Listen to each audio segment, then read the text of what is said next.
Huwag tayo kung saan man tayo pumunta sa araw ng linggo.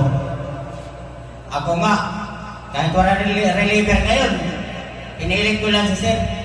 Kasi naka-schedule lang dito. Kaya ngayon sila, nagkaguloy sa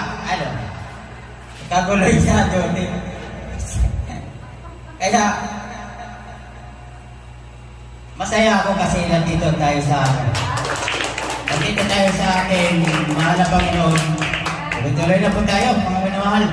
Kaya mga minamahal, huwag po nating i-take for granted po, pabayaan po ang araw ng linggo para sa makamundong bagay. Sundin po natin ang kalooban ng ating mahal na Panginoon.